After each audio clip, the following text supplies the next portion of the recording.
Good evening, everyone. I welcome you all to the second therapeutic forum for this year by the Sri Lanka College of Internal Medicine.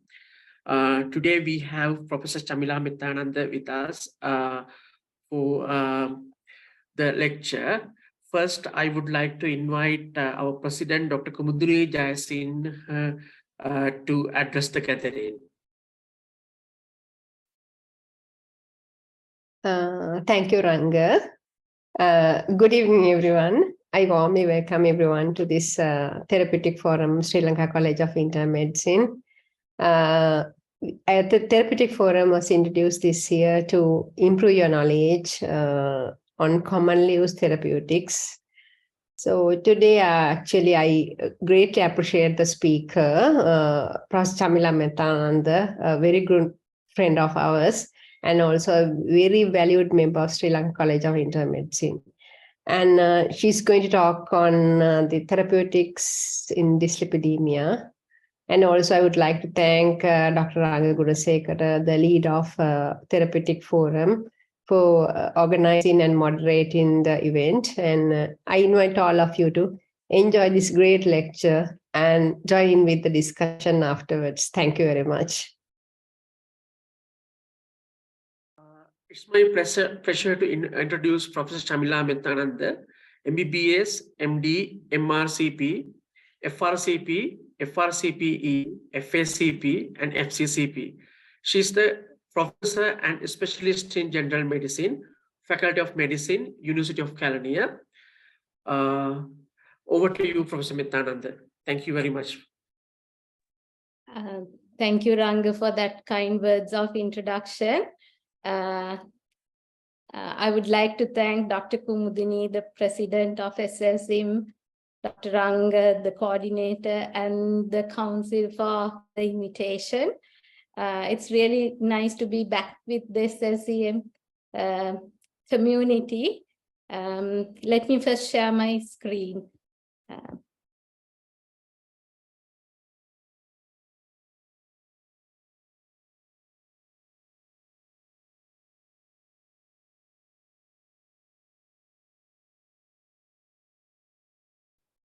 Can you see my screen? Yes, we can see. Yes. Okay. Thank you. So good evening to all of you. Thank you very much for joining at this time of the day.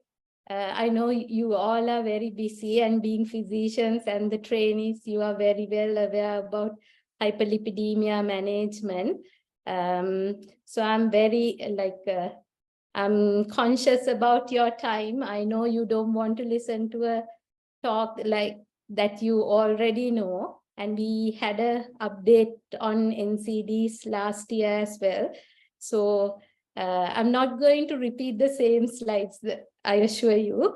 And then, so what I'm going to do is I'm going to, within this session, I'm going to bring up the highlights in the management of hyperlipidemia at present.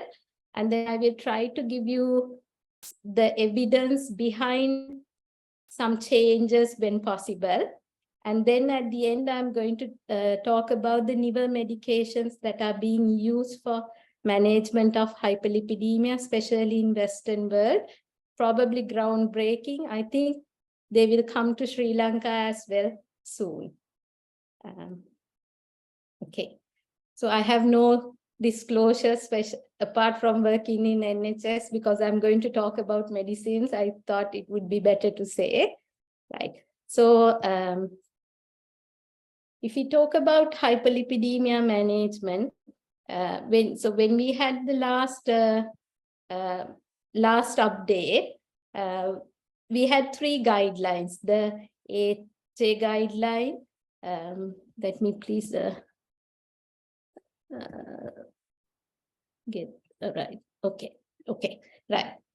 So we had 3 guidelines when we discussed last time, the HA 2018 and the ESC 2019 and NICE 2020. Now there is an update from NICE in 2023.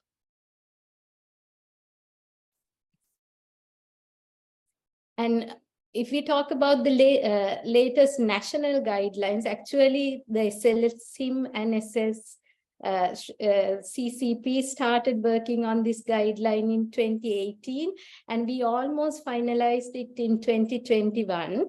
But unfortunately, it got published only in this January 2023. And I'm afraid some of the things that we have written in the guideline have now changed. Right. So talking about hyperlipidemia, what is our ultimate aim of treating hyperlipidemia? We all know it is not just to reduce the numbers of cholesterol, it is to reduce the cardiovascular risk. So if we look at the whole world, globally, cardiovascular diseases are the commonest cause of death. And if we take Sri Lanka, it is still the same. Ischemic heart disease is the commonest cause of death in hospital deaths in Sri Lanka. And the good thing is, like, lipids is a critical modifiable risk factor for cardiovascular diseases. So it has been shown that most of the cardiovascular diseases, nearly 80 to 90% of them are accountable to modifiable, 9 modifiable risk factors, and hyperlipidemia is one. So if we can reduce cholesterol level by 1 millimole, LDL level by 1 millimole, it can reduce the major adverse cardiovascular events by 22%. So if on your left-hand side, you see a forest plot, this is from Interheart study. So if you look at lowering cholesterol by 1 millimole reduces all the MIs, cardiovascular events, strokes, everything. So more than strokes, the benefit is more for ischemic heart disease. And 22% reduction is a huge gain. But the problem is there is a significant unmet need. So if you look at dyslipidemia in the UK, it is about 60%. In Sri Lanka, we have data from Katuland et al. That it is about 77%. And if you look at the control, we don't have data from Sri Lanka, but from UK. So average, there is about 3.5 million people with cardiovascular disease. But of them, 2.5 million are still not having controlled LDL levels. So that means there is a huge unmet need, which we can address to get some benefit.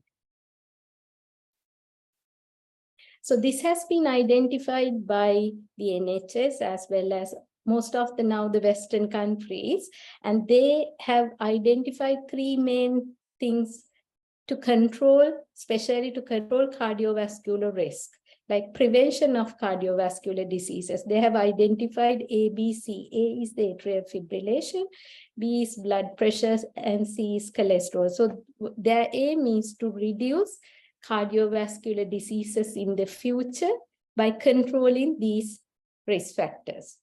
Therefore, they are the guidelines also get updated frequently to achieve that goal. So coming on to the highlights in 2023. So some were there, but we were not paying very significant attention before. But then the things that I thought would be good to highlight are, one is like the primary target of dyslipidemia control has now changed from LDL cholesterol to non-HDL cholesterol. And the aim is now to bring down non-HDL cholesterol by more than 40%. And if you do go by LDL, it will be more than 50%. And the other thing is there is no lower limit for LDL reduction. It's lower the better. And it is now recognized high triglycerides is an independent risk factor for cardiovascular diseases. And then the emphasis on doing fasting blood lipids is now going away. And so you do not need to do fasting blood samples in most of the instances. And then the treatment eligibility criteria have been further simplified with the NIVAS guidelines. And there are some new drugs coming into market with some good evidence. So we will talk about these highlights in the next few slides. Now we know atheroma is caused by the main culprit for atheroma is ApoB. So ApoB is a very small molecule which can go through the endothelial barrier, and it goes and gets deposited in arterial walls, and then it provokes the initiation of the atheroma. So that is why it says an individual's total atherosclerotic burden, plaque burden, depends on the proportional exposure to ApoB over the years. So it's not just when you are old. So we know that fatty streak starts in the second decade of our life. So it's more ApoB you have been exposed to, the more the atheroma formation in your body. So the main culprit is now recognized as it's the ApoB. Therefore, that is the rationale behind changing from LDL cholesterol target to non-HDL cholesterol. So there are 5 lipoproteins in our body: chylomicrons, VLDL, IDL, LDL, and HDL. So these are made up of different molecules. So it has got triglycerides, cholesterol, phospholipid, and proteins. And if you concentrate on the last row, it also has apoproteins. And this ApoB is contained in all the lipoproteins except HDL. So that is why, so if we take non-HDL cholesterol, that is the total ApoB load in our body, that is the atherogenic part of the cholesterol. So that is why the emphasis has come to non-HDL cholesterol reduction. So then it is obvious that triglyceride is also a risk factor for cardiovascular disease. It's true that LDL has the most ApoB concentration, but triglycerides also do have ApoB. So if somebody has got higher triglyceride concentration, they are also at risk of ischemic cardiovascular diseases. Then comes why there is no LDL limit for reduction. Why is there no cutoff? So it's not like high blood pressure where there is a J-shaped curve. So LDL reduction and reduction in cardiovascular diseases, there is a linear relationship. So the lower the LDL you bring down to, the better the cardiovascular outcome is. So it has been shown in multiple in meta-analysis. Therefore, so the meta-analysis recently published in JAMA have shown that lowering LDL cholesterol below 70 milligrams per deciliter is effective right? So that all reduces cardiovascular diseases by 21% per 1 millimole per liter LDL drop. So it's the same, the drop is the same, right? As well as it is safe.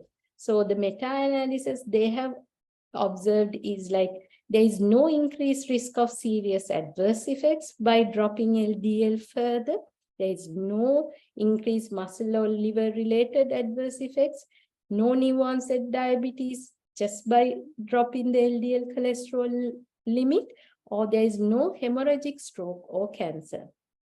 So you might think like, so we have heard that lowering LDL cholesterol further can give rise to intracerebral hemorrhages. But actually, it has been shown that the evidence there is controversial, and this meta-analysis have found that there is no increase in ICH either. And then, so what they say is like, even there is some increase in bleeding, the benefits are better than the harm.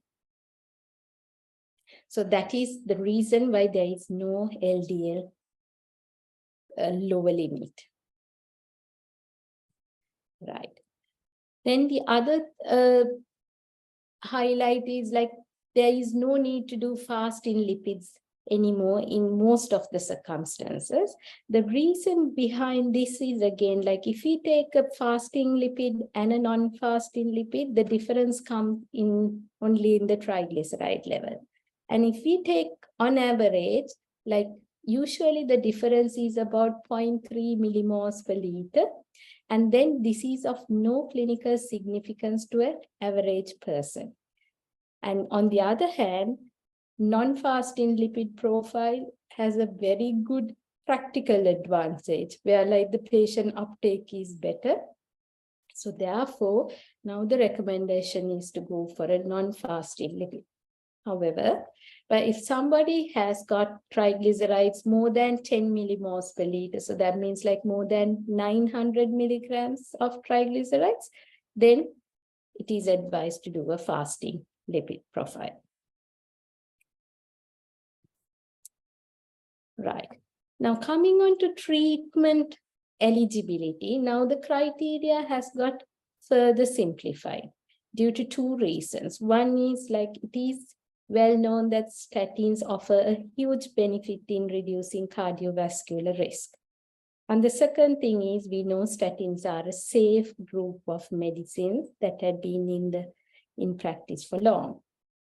Therefore, the treatment eligibility criteria mainly depends on the affordability of the healthcare system. So much so now it is like the things are going to change in future that you may even prescribe statins or lipid lowering to even a low risk patient if it is affordable. So it is now further simplified. However, we need to remember statins can have some drug interactions, and I thought I will bring up few that we with the medications that we normally use. So like it can increase myositis. Like if we talk about like the side effects that we can, like with the usual medications that we use, like with amiodarone and danazol, it can increase myositis. And then, so if we see like some drugs, because now the atorvastatins also you get metabolized in the liver with cytochrome P450 system.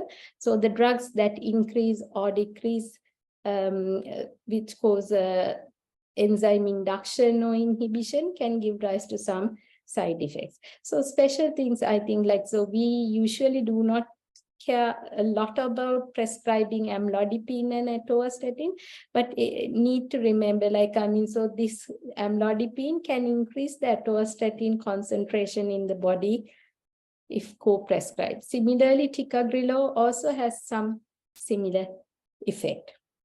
And then they suggest, like, if you are using azole antifungals, it's better to temporarily withhold statins to avoid side effects. And then just to tell you about like the differences between these statins, and I'm going to touch on that only a little bit later on. So mostly it's apart from rosuvastatin and pravastatin and pitavastatin, the other drugs are metabolized by cytochrome P450 system. So the other statins can have interactions with other drugs. Now, so what are the changes in the indications of especially the statin eligibility? If we look at primary prevention, still the recommendation is atorvastatin 20 milligram. And the indications, the newer indications are, one is anybody with less than 84 years who have a 10-year cardiovascular risk more than 10%. So that is like anybody who is at moderate risk. This, I guess, like in our guideline, it is more than 20 because like it depends on the affordability of the country. So I think, yeah, we might not be able to go for this recommendation. Why 84 years only? What's the magic about 84 years or less? That's because beyond that point, the cardiovascular risk prediction charts cannot predict cardiovascular risk of individuals because the charts are not validated for them.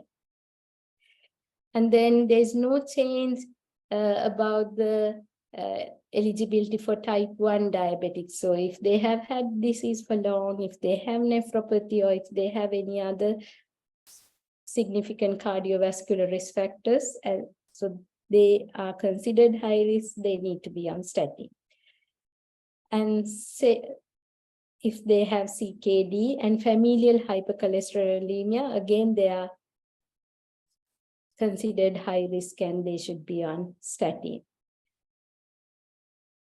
Even if somebody is more than 85 years, only by the age they are at high risk. And then if they have any other cardiovascular risk factors, it is like we have to decide whether to give statins or not, depending on their risk as well and the benefits. But the thing that the one difference from previous guidelines is there is no cholesterol value for the decision. So our guideline and the previous guideline said if the LDL is more than 190 to give statins, but that definition indication has gone now. And then type 2 diabetics also need to be risk stratified and statins to be given according to that. And then there's no blanket approval for giving statins for all diabetics. Now coming on to secondary prevention, there are no major changes as such. So the recommendation is atorvastatin 80 milligram for secondary prevention, but our guidelines is atorvastatin 40 milligram. We usually we believe our Asians can't tolerate that much of a statin dose, so we do go for 40, but now the recommendation is 80. And this NICE 2023 also says like if somebody has CKD, start with atorvastatin 20 and then titrate it up depending on how patient tolerates that. Now, talking about treatment of dyslipidemia, we know the first line is statins. That has not changed. And the goal is to reduce non-HDL cholesterol more than 40%. But if there is no baseline cholesterol level to go by, then the recommendation from NICE 2023 is to bring down the non-HDL cholesterol less than 100. Or if you go by LDL, it's to bring down less than 70. And then we know ESC is recommended to bring it down to 55. But we know like there is no LDL cutoff, so you can bring down cholesterol as much as the patient can tolerate with the medications because the benefits are better. Now, so we know statins are a marvelous group of drugs, and giving that, we can reduce cholesterol, the cardiovascular diseases related to increased cholesterol. But then why do we need newer medications? Yes, statins are a very good group of drugs, but if we look at the population, 80% of people with a very high cardiovascular risk are unable to reach LDL goals only on statin. And at the same time, we see like about 9.5% of people are intolerant to statins. So you take statins regularly without a problem, still you might not be able to bring down your cholesterol to the goal, or maybe you can't tolerate statins. So this is where we need a second drug. Now, what are the second line therapies in the management of dyslipidemia? So this again depends on the indication. So if we go by primary prevention, we all know we can use the second line is ezetimibe. But now there are newer drugs coming into market called bempedoic acid. And then the other option is there's a very new drug coming to the market saying called inclisiran. I'll talk about these a bit later. Now, if we talk about secondary prevention, then the drugs are different, but there are some other drugs that can be used for secondary prevention, but not for primary prevention. So again, for secondary prevention, the next drug is we can use ezetimibe. Bempedoic acid is another alternative, especially it has very less muscle related side effects. So if somebody can't tolerate statins, that is an option. Then there are two newer injectable drugs. Newer in the sense, inclisiran is the newest one which came into market only in, came into practice in 2021. And PCSK9 inhibitors we have heard of, and it was there since 2016, alirocumab and evolocumab. And then there is some indication like a recommendation to use icosapentita, that is fish oil. There is a small recommendation for that as well. Another important thing for us to know is what is statin intolerance. So in the definition is like if somebody can't, if there is clinically significant adverse effects due to statins and that are unacceptable and cause risk to the patient, and that it reduce the compliance of the therapy, then that is called statin intolerance. But we have to make sure that we should not label somebody as having statin intolerance just by one episode of just having high liver enzymes also. That should be done properly because statins give a lot of benefit compared to the harms they can have, right?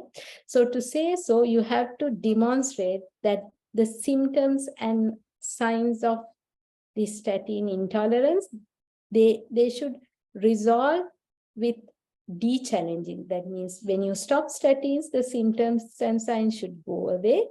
And then you have to re-challenge and see whether the symptoms and signs come back again. Then only you categorize, label them as statin intolerance.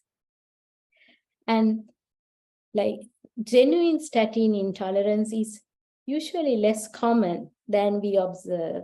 Like it's mainly there is nocebo effect and a statin reluctance. The nocebo effect is like they expect something bad from that, whereas statin reluctance, it's an attitudinal change after listening to all the people and looking at the social media.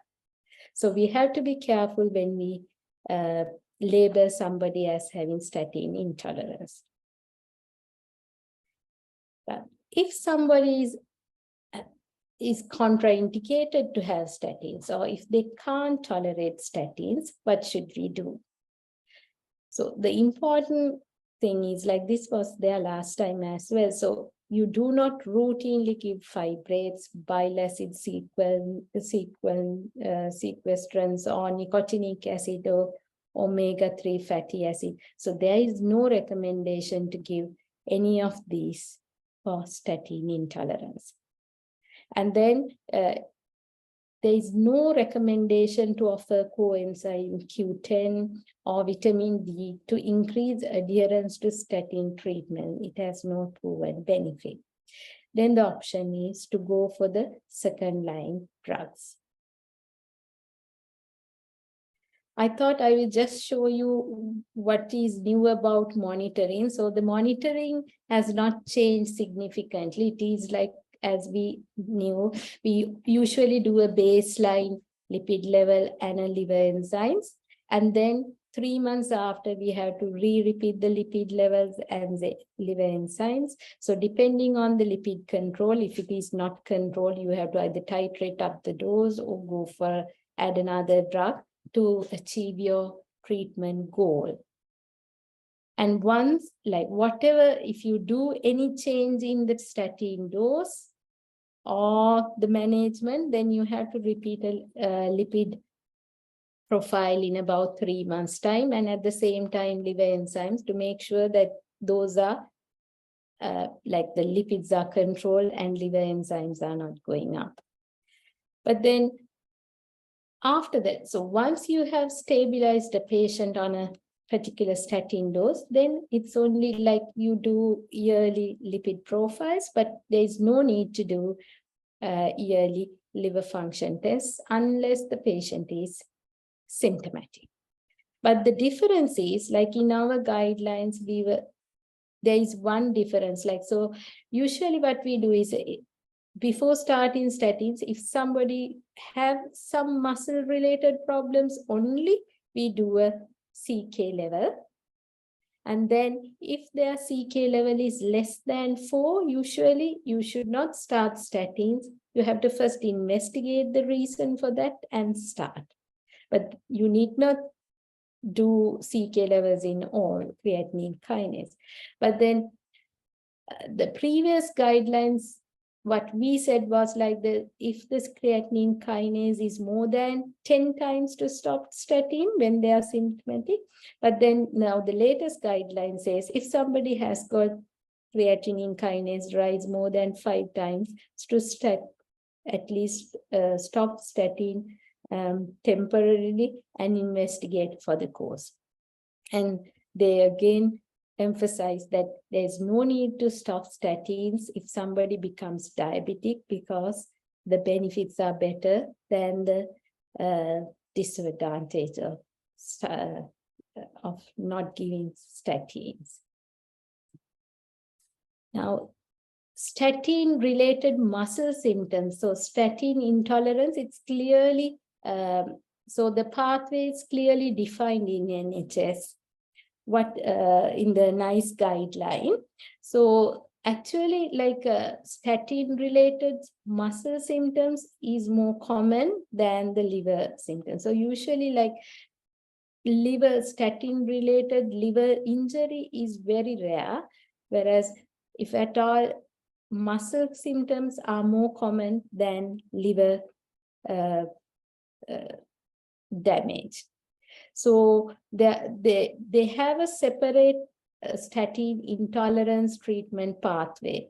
So if somebody, while on statin, complains of some muscle-related symptoms, what we have to do a CK level. And if we concentrate on this green pathway, so if the CK level is less than 4 times the upper limit of normal, it is considered the symptoms are not due to statins, unlikely to be due to statins, and then you have to investigate for another cause.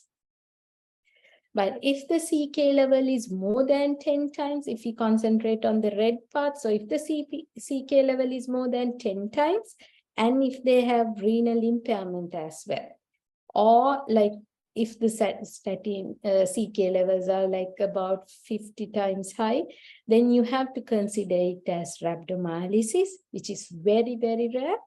But then at that time, you have to stop statin, urgently should assess and treat the patient. But what about this amber pathway? So usually what we see are people who complain of muscle symptoms. And when we check their creatinine level, CK level, it is like more than 4 times, but less than 10 times of upper limit of normal.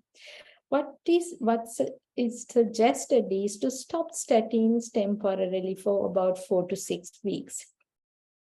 And then to restart with a lower dose of the same statin, or you can go for other alternative statins or a different one, right?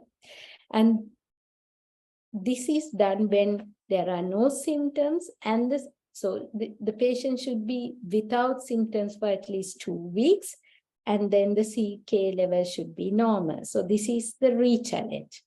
So after re-challenging, like if somebody does not get recurrent of symptoms, then you can titrate the dose slowly again at about 8-week intervals. So you can continue with statins.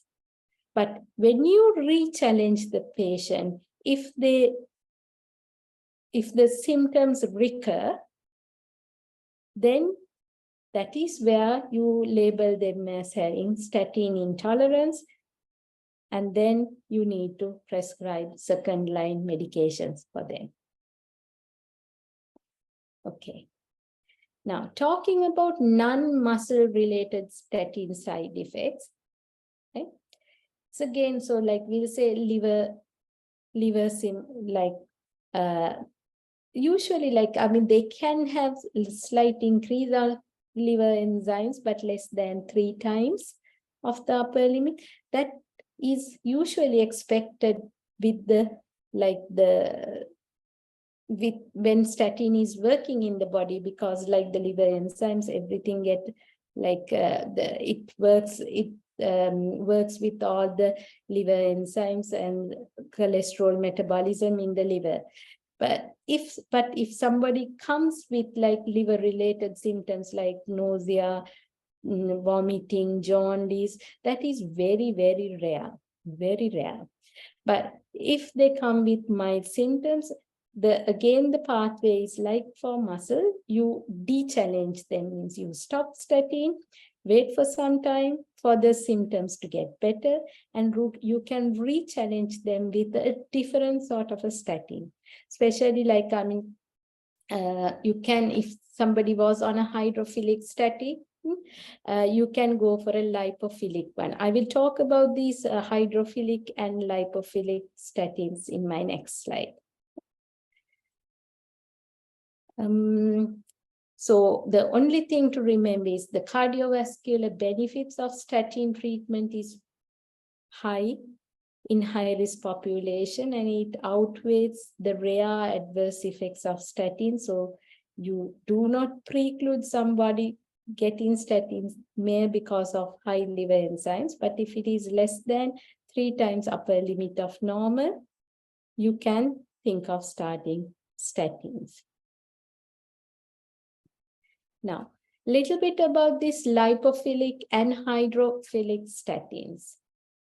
We know, so the lipophilic ones are they dissolve in lipids, like, right? Hydrophilic ones are the ones like who get distributed only in the bloodstream and where there is like the water. So all statins except rosuvastatin and pravastatin are lipophilic. So atorvastatin-like drugs are lipophilic. So you can see, understand why there is a difference, because like, I mean, so lipophilic statins, they can spread all over the body. So like they can go to the brain, they can go to the muscle, everywhere. Whereas hydrophilic statins are usually, they act mainly in the liver, it's in the blood system. So like portal, when there's a lot of blood supply to the liver, so the effect is mainly in the blood system. So the muscle related side effects, some like are slightly, it is said slightly higher in if somebody is on a lipophilic statin. So if somebody does have muscle related side effects while being on atorvastatin, maybe you can try rosuvastatin, because the chances of that going into muscles is less. But the thing is, it is not 100% proven yet, but it needs more studies. And you might have read that there is some superiority in cardiovascular outcomes by lipophilic statins, right?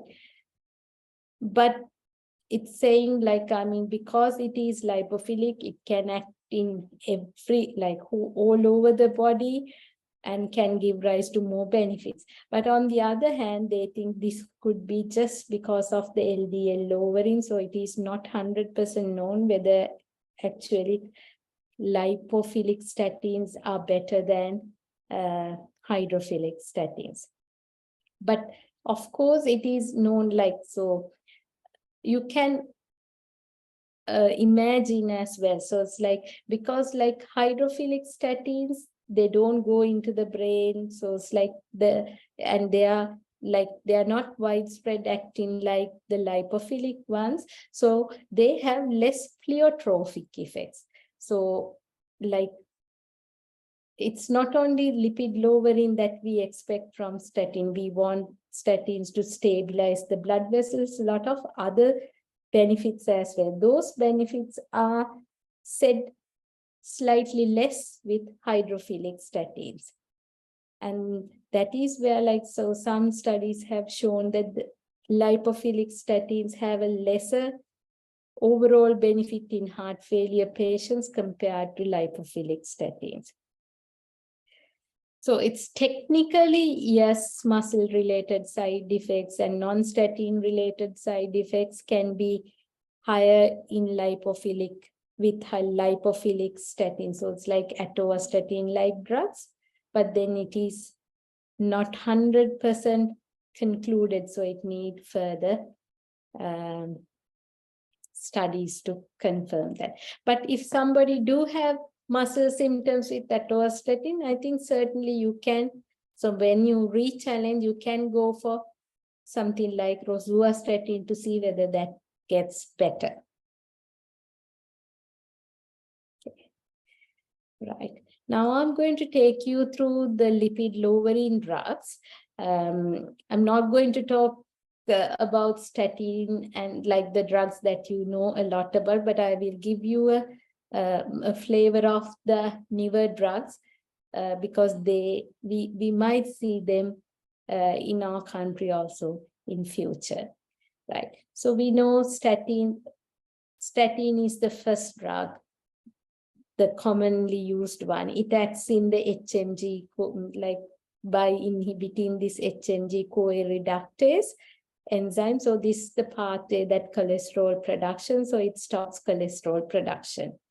The newer drug bempedoic acid also acts in the same pathway, but it blocks a bit higher up in the system. And it is said that compared to statins, the muscle-related side effects are less with bempedoic acid, and you can give it for statin intolerance. And then ezetimibe, you know, it prevents absorption of cholesterol from the intestine. So the cholesterol load that's coming to the blood is less. And there are two newer injectables, both act via LDL receptor. So one is PCSK9 inhibitors. These are monoclonal antibodies. And the newest one is called inclisiran, which actually inhibits this PCSK9 protein. I'll show you how it acts here.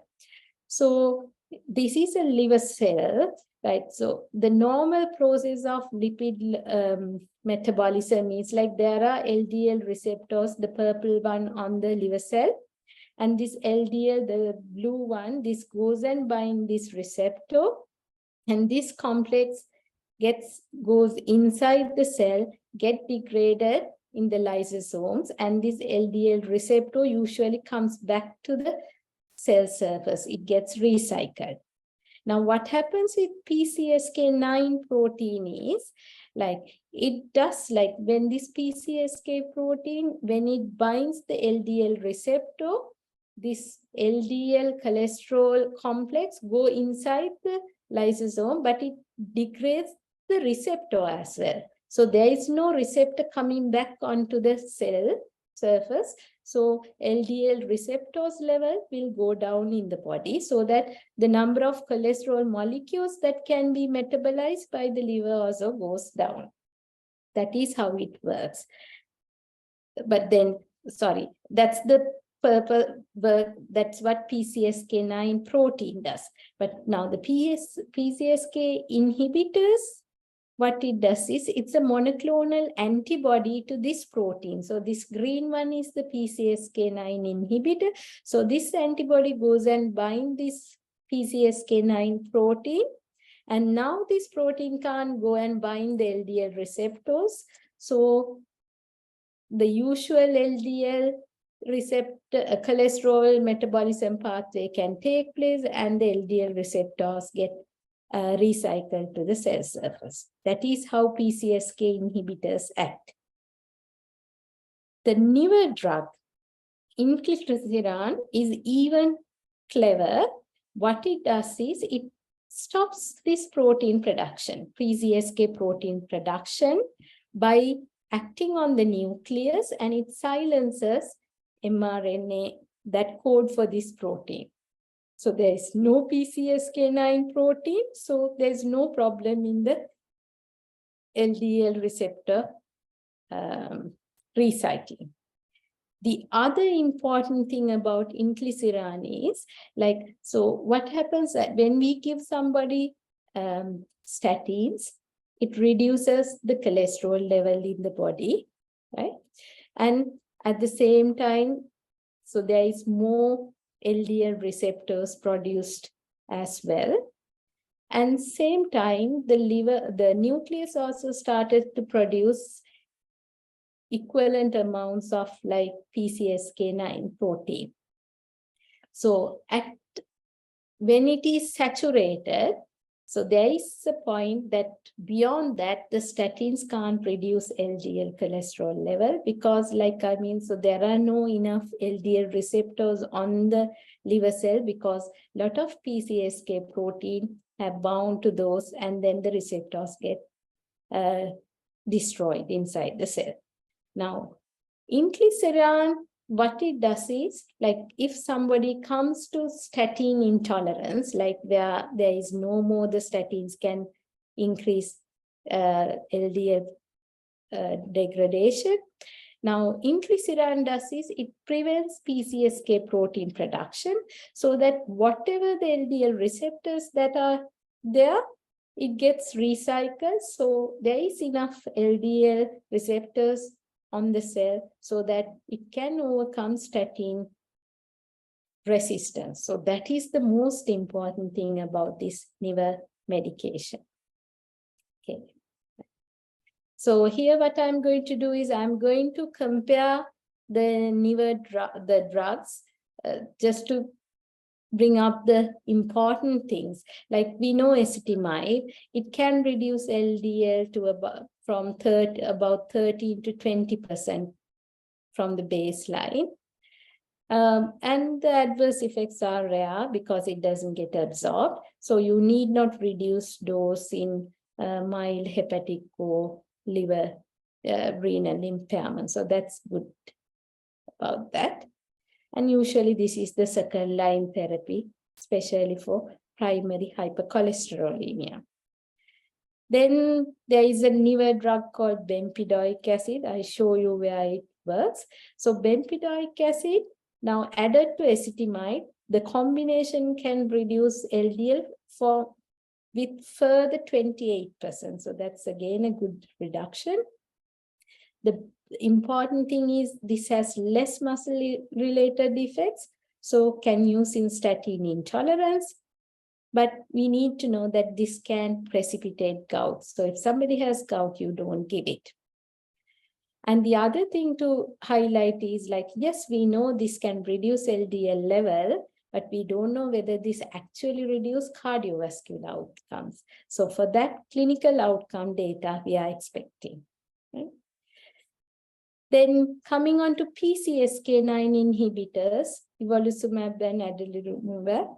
So the LDL, it has a very good effect. It can reduce LDL by 50 to 60%. The problem is like it's a monoclonal antibody, so it can give rise to a little bit of flu-like symptoms at the injection site and with the injection. This has to be given twice a month, and the cost is a bit high. So even in NHS, because they are cost conscious, there are some set criteria to give this. So if somebody is on secondary prevention, that means they have already had a CVD, and then if they can't bring down LDL level more than 130 with the ezetimibe, bempedoic acid, other combinations, then there is a place for PCSK9 inhibitor. Now, inclisiran is the newest drug, which again can reduce LDL by 50%. And the good thing about this, there are no drug interactions because it doesn't act on any liver enzymes or like pathways. It doesn't have major adverse effects. It acts on the nucleus. And you need not reduce the dose in elderly, mild to moderate liver failure or renal failure. And most importantly, it can reduce statin. It can overcome statin intolerance. And the other important thing is this need to be given only twice a year, just an injection. But again, I have to say, it reduces LDL cholesterol, but we don't know whether it actually reduces total cardiovascular disease risk that we have still, the trials are ongoing.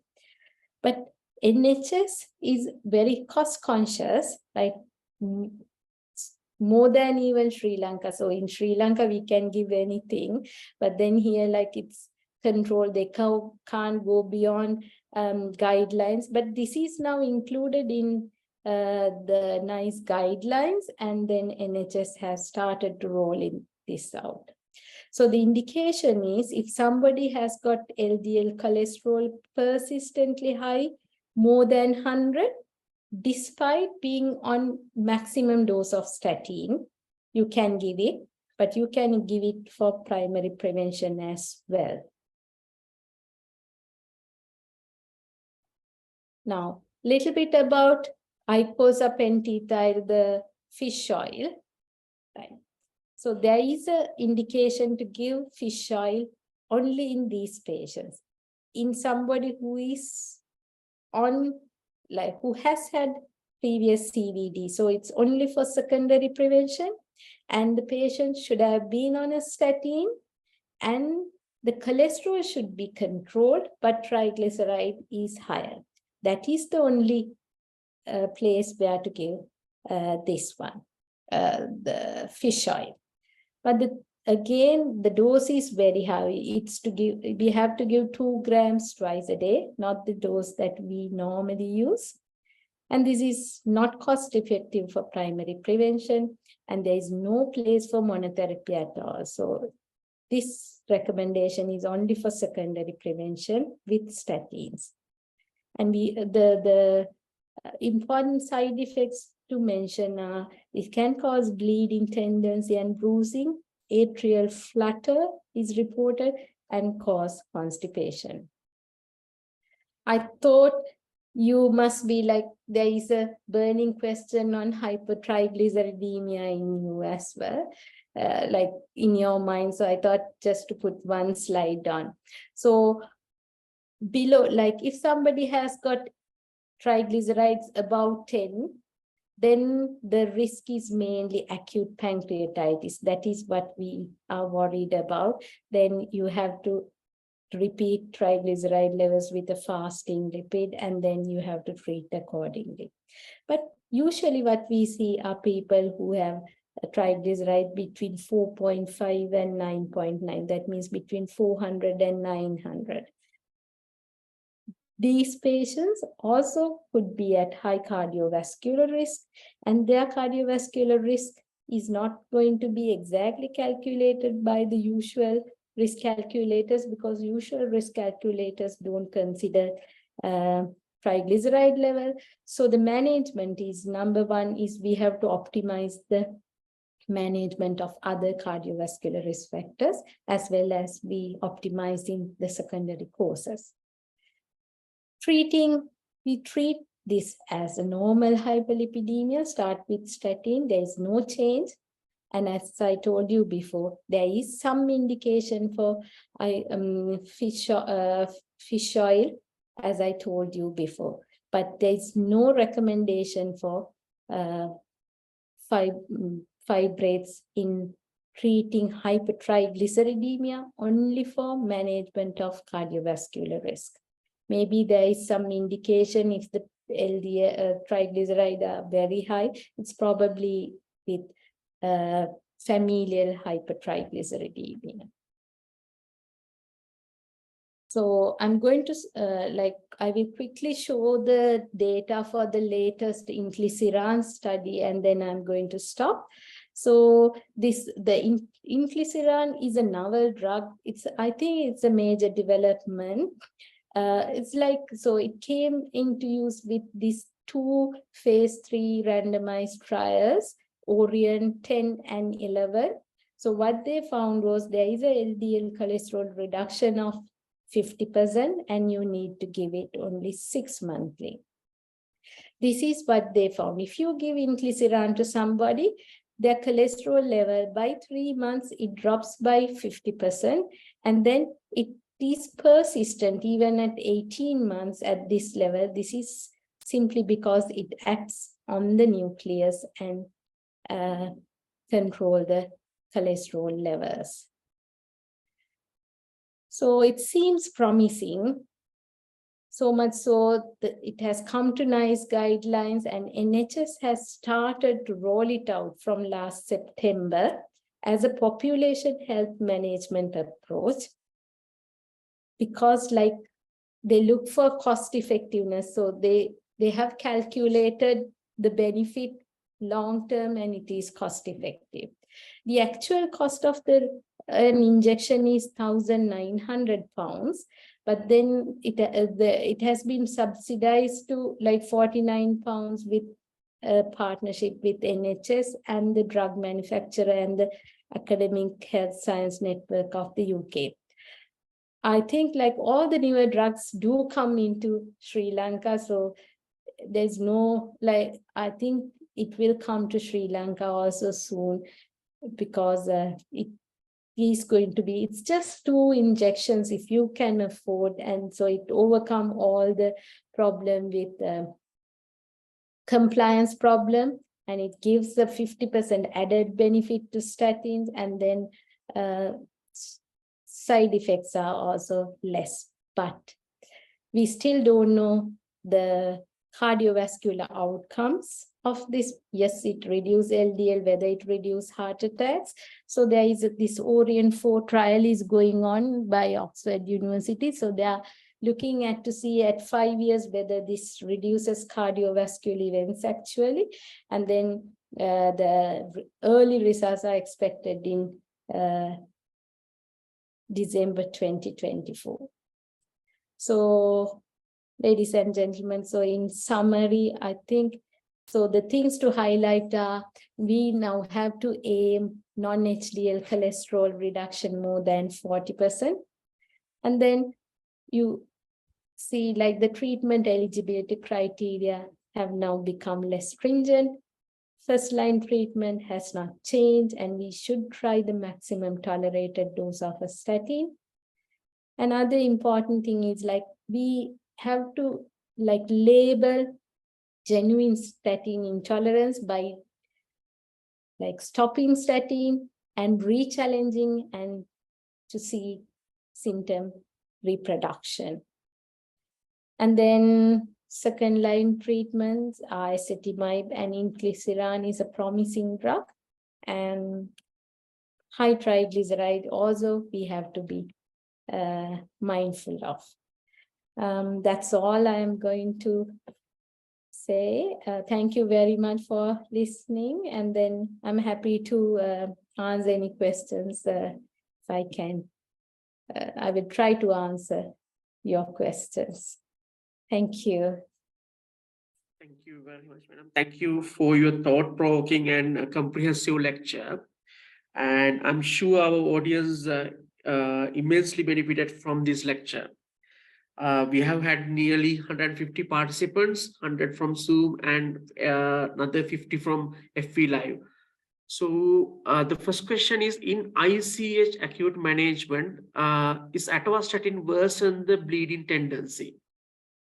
So that's the thing is like, so observational studies, they have seen there is some association with the people who have low cholesterol have had more ICHs. But then there is no evidence to say that reducing cholesterol level further worsens bleeding tendency. So there is controversial data. Observational data shows people with low cholesterol have LDL, so have ICH, but there is no proven data to say lowering cholesterol further does cause worsening symptoms. So according to the latest guidelines, so what they say is like, I mean, you can still reduce cholesterol level. The benefits are still better than the risks of that. The second question is, can we use amlodipine? But then like, so I mean, the practice, like, I mean, so this is again still a debated thing. So like even in NHS, so it's like recently also we had a discussion. So still some units in even in the UK, they like if somebody comes with ICH, they do not try to drop it very low with statins. So the second question is, can we use amlodipine to increase the I can't hear you. Sorry. Can we use amlodipine to increase the effectiveness of statins in patients with dyslipidemia and hypertension? So the thing is like what it says is like, so amlodipine and the statin combination can increase the statin concentration. So it's like, so it's like if you give atorvastatin 20 to somebody, maybe the effect is 40 millimole, as if that patient is having 40 milligrams of atorvastatin. So it does not say like, I mean, you can think like that is sometimes we can use it as a beneficial thing to increase the benefit of statin. But on the other hand, the other thing, the important thing that they say is like if we, so we'll say we give somebody atorvastatin 20 and amlodipine, and if they come with muscle related symptoms, that may be because like that atorvastatin, though we gave 20, the dose is like 40 in that person. So there is no recommendation to say like, I mean, if you want to get more benefit from statin, give amlodipine and atorvastatin together, but the effect of statin could be high in some patients. Yeah. So like if there is a reaction, if like not everybody do react to all the medicine equally. So some patients can react in that way. I hope that This question has already been answered. How to determine non-HDL cholesterol level? It's very easy. Like in the basic lipid profile, we get triglyceride, total cholesterol and HDL. So if we reduce HDL from the total cholesterol, that is the non-HDL cholesterol level. And the third one is ALT is measured as baseline, but creatinine kinase is not included. But muscle damage is commoner than liver damage. Could you please clarify this? Right. Because so usually, like, I'm thinking of a reason, not that I have read somewhere exactly, and not that I'm going to explain it. So I would say, right.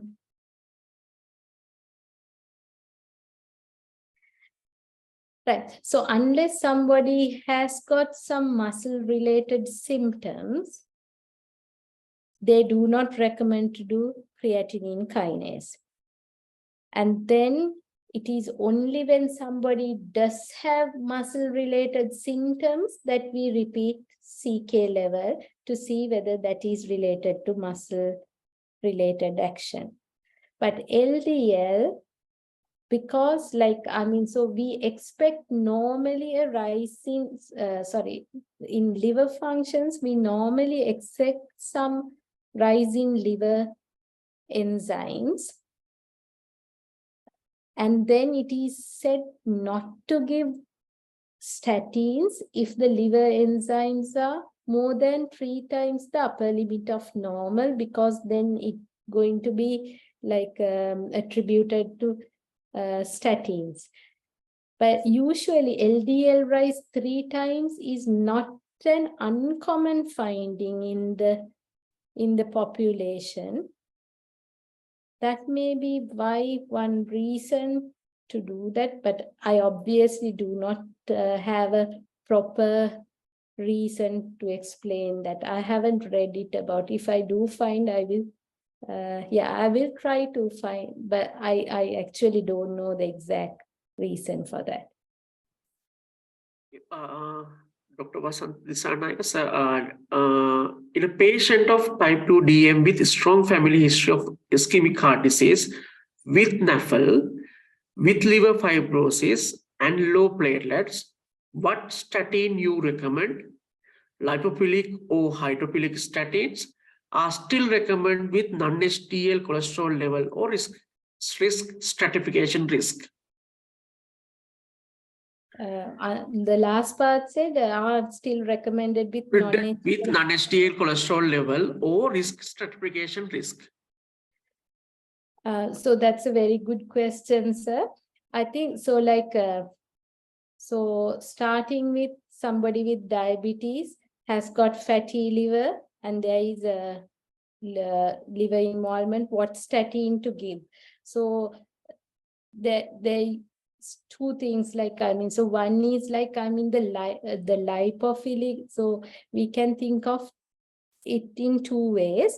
One is this patient has got some liver impairment.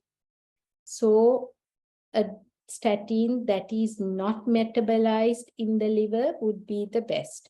So a statin that is not metabolized in the liver is pravastatin, which is just excreted without being metabolized. So I would think the best option would be to go for something like that pravastatin.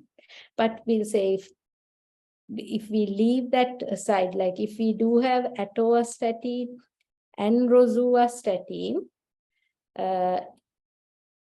you can argue and say think of both. In one hand, you can say think that atorvastatin would be beneficial because this patient has got not only liver damage, has got ischemic heart, the atherosclerosis in everywhere. So you need the pleiotropic benefit and to get benefit working all over in a widespread all over the body. So going for atorvastatin like drug would be beneficial. But then knowing that so if usually there is no contraindication to give statins in patients with liver fibrosis. This is actually helpful. In fact, I think that there are now studies going on to say, like, probably for liver fibrosis, whether, like, statin is going to be a treatment. So probably atorvastatin should be okay. And then, like, if they develop side effects, you can think of changing. On the other hand, we can even, like, somebody can, like, so the rosuvastatin-like drugs are they are hydrophilic, and they act mainly on the liver and not all, not everywhere, all throughout the body. So the benefits you get is less with rosuvastatin, but then again, like, there's no 100% evidence to say so, but that's technically, we think, like, the pleiotropic benefits are less with lipophilic ones like rosuvastatin. And the other thing is, like, they act mainly, so there is a the hydrophilic ones like the rosuvastatin-like drugs, they act mainly in the liver, it seems. So the chances of that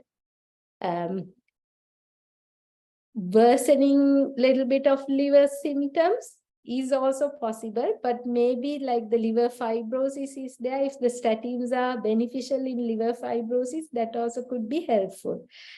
So it's very difficult to say. In my opinion, I think the best would be to use pravastatin-like drug, which does not get metabolized in the liver.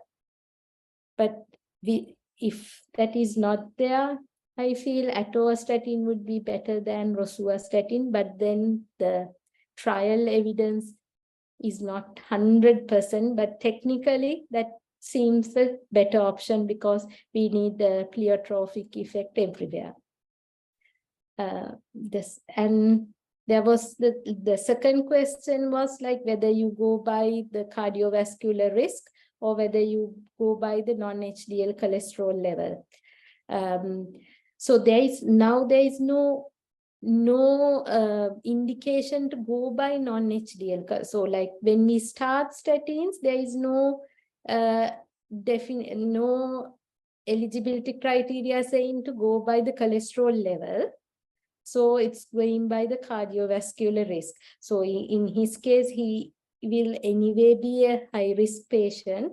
So, but there is no, like, so we go only by the cardiovascular risk. That's to start. Once you start, the aim is to bring down the cholesterol more than 40% of LDL, the baseline HDL level, or more than 50% baseline LDL level. And then you can further go down if they can tolerate, because there is no lower limit to go down in LDL level. I hope that answered the question. Fourth one is, can we consider fibrates as a drug with serious risk reducing drug, as triglycerides has become an independent CVD risk factor? Sorry, the question is, can we consider fibrates as a drug with serious risk reduction drug, as triglycerides has become an independent CVD risk factor? No, actually, in the guidelines, there is no evidence for using fibrates for cardiovascular risk reduction.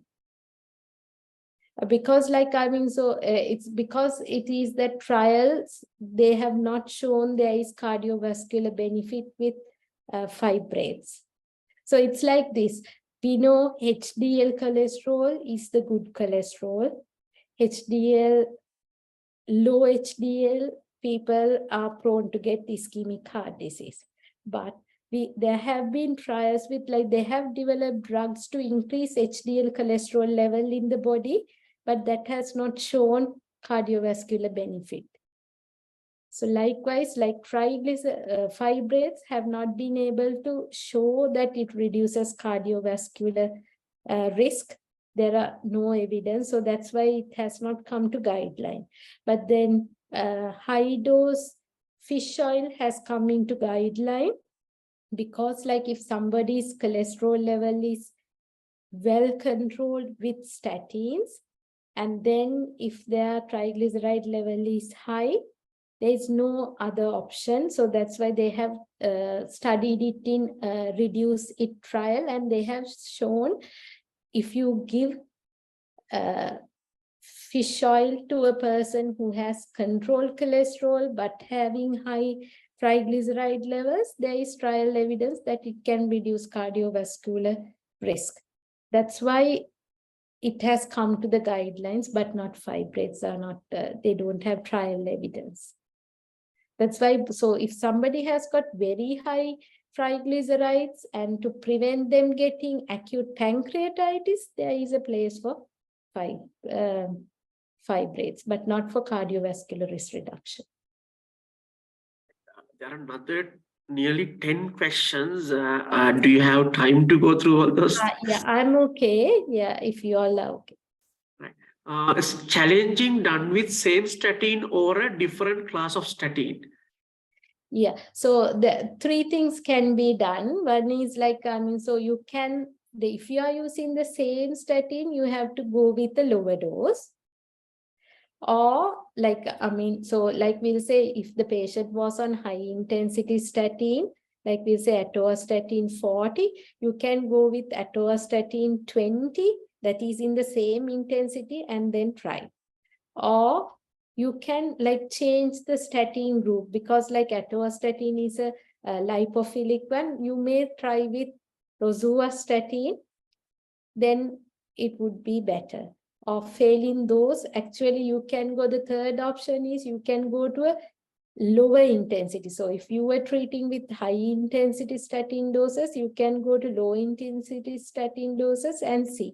If all those fails, like if the re-challenging fails, then you label it as pure genuine statin intolerance, and that is when you have to go for second line drugs. Okay. What is the importance of checking lipoprotein A levels?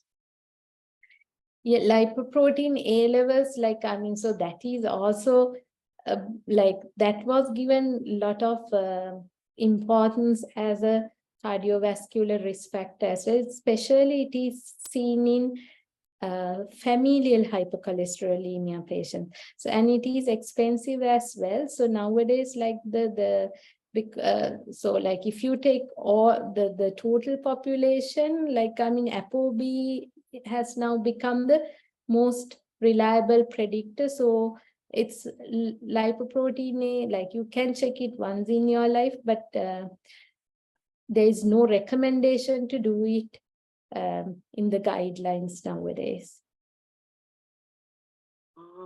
Can you please outline the management of dyslipidemia during pregnancy? So during pregnancy, statins are completely contraindicated. Okay. So you can't give. So if you want to give, then it is something that does not get absorbed.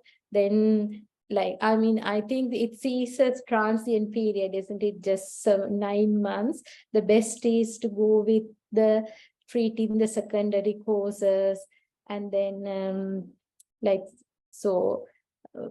non-pharmacological management and treating the secondary causes is the best, I guess. Or if it is essential, then the next option is ezetimibe, because it is not getting absorbed. But because it's a transient period, I think that is what is recommended. Is there any non-HDL cholesterol cutoff for initiation of the treatment? No. Now we don't go by the cholesterol level. Do you recommend? Yeah. Yes. Do you recommend to start statin as primary prevention in CKD patients with EGFR less than 60, regardless of age? Yes, that is the guideline. So say anybody having high cholesterol, like CKD, they are considered high risk. So they should be started on statins without considering their cholesterol level. What is the age limit to start treatment in young patients, even without any risk factors with high LDL level? There is no age limit as such from the the guidelines. So usually the thing is like we can't risk stratify people. Usually the risk stratification, the formulas, the risk stratification tools, they include the age above 40, between 40 and 85. So those are the people that we can risk, go by the risk level. But if somebody is younger than that and has got if it is primary hyperlipidemia, so that is again so the familial hyperlipidemia, they are high risk, they should be started. And then, so otherwise, you don't just go by the risk, the cholesterol level only. So it's probably, they don't say an age cutoff as such, but then it is to go on only by the risk, but not by the cholesterol level. But then younger people, there is another way of risk stratifying them. So you can check the lifetime cardiovascular risk. Even in young patients, you can risk stratify at least using that. There is a formula for that. And maybe you can go by that, but there is no age limit defined by the guidelines.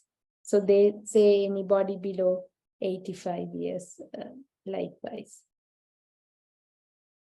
I think in those situations, we have to consider the individual factors. So if you think if the patient is at very high risk, so if they are at high risk, there is no contraindication to give statins even for children, because if they have familial hypercholesterolemia, they do give it. So it's there's no reason why you can't give statins in young people. I think that's all for this evening. I thank very much Professor Chamila Mettananda for accepting my invitation to deliver this lecture swiftly and to do it comprehensively. And I am sure our audience has immensely benefited from that. And second of all, I would thank our president and the council for giving us the opportunity to have this platform. And I thank all the audience for joining in. Thank you, Professor Chamila Mettananda. Thank you. Thank you very much. Thank you very much for the invitation. And it's very nice to be with you all. Thank you very much. Thank you. Thank you. Good night, everyone. Good night.